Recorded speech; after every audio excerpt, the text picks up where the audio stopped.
This is BPM Media at Fort Dunlop. I'm Paul Dale, and I'm delighted to be joined today by the Right Honourable George Osborne MP, Shadow Chancellor of the Exchequer, who in just a few months' time could be in charge of the country's finances. Mr Osborne, you're here in the West Midlands today to talk primarily about problems of worklessness. Here in Birmingham, of course, some parts of the city have unemployment rates above 30%. And despite hundreds of millions of pounds of government money that's been poured into the city over a number of years, the problems haven't been solved. How can we be confident that what you're proposing as a government would actually make a difference? Well, the plan we've set out to get the West Midlands working really tackles two problems, and I think it's important to understand you're dealing with two types of unemployment here. There is the long-term unemployment that afflicts the West Midlands, that afflicts so many parts of the country, where people have sat for years on benefits like incapacity benefit, some of whom, of course, are genuinely incapacitated and need even more help than they're getting, but others of whom could actually be helped back into work. And you've also got the unemployment caused by the recession, and, for example, the people who've recently heard that they're going to lose their job at Ericsson. And I think you have to approach the whole problem as one. You need to, for those who have recently lost their job, they need as much help to get back into work as quickly as possible. And we've shown how in the West Midlands alone we create 55,000 training places and new job opportunities. But you also need to tackle the long-term unemployed. And the person who gives us the best advice on all of this is someone called David Freud, who drew up a report for the government on tackling long-term unemployed, but was so dismayed by the lack of progress and the fact that Gordon Brown wasn't interested that he now is helping us.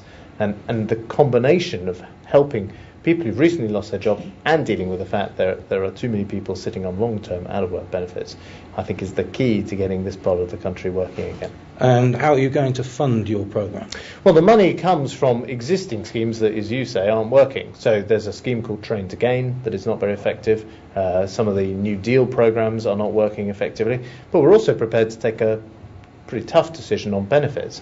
So we say someone on incapacity benefit who's assessed as capable of working should get the same benefit, job seekers allowance, as the Woolworths checkout girl who just lost her job.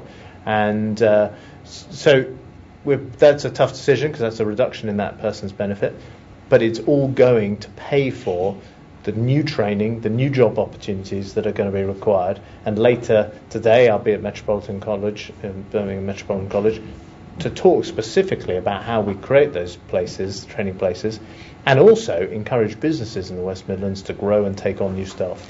Okay, well, one of the organisations given a specific responsibility over the past 10 years for helping to deal with unemployment is of course, the regional development agencies. Yeah. And here in the West Midlands, Advantage West Midlands has been attempting to do that. A Conservative government, as I understand it, would get rid of the RDAs. What would you replace them with? Well, we'll get rid of regional development agencies where local businesses and local councils don't want them anymore and would rather have what are called in the jargon sub-regional development partnerships. So you could have, for example, just for the Greater Birmingham area, a single development partnership, or in the Black Country, a single development partnership. This would be up to local people to decide. But, if you look, for example, to take a decision that is happening right before our eyes in the West Midlands, the extension of the runway at Birmingham International, as far as I can tell, actually the Regional Development Agency has not been particularly helpful there in helping that business overcome its credit problems, its funding problems. And so actually the development agencies, we do need help for businesses, we do need help for development, but I'm not sure that regional structures are necessarily the best way to deliver that. Specifically, though, how would local councils decide to get rid of their RDAs? Would they have to consult people? What would the format be? Well, they'd have to consult the local business community in particular. But if they wanted to form a partnership, say, let's take the Black Country, a good example. If the councils there wanted to form a partnership, a development partnership, then they'd get, instead of the money going to the region, the money would go to them, and they, I suspect, would have an even better understanding of what's required in the Black Country. So that's just one example.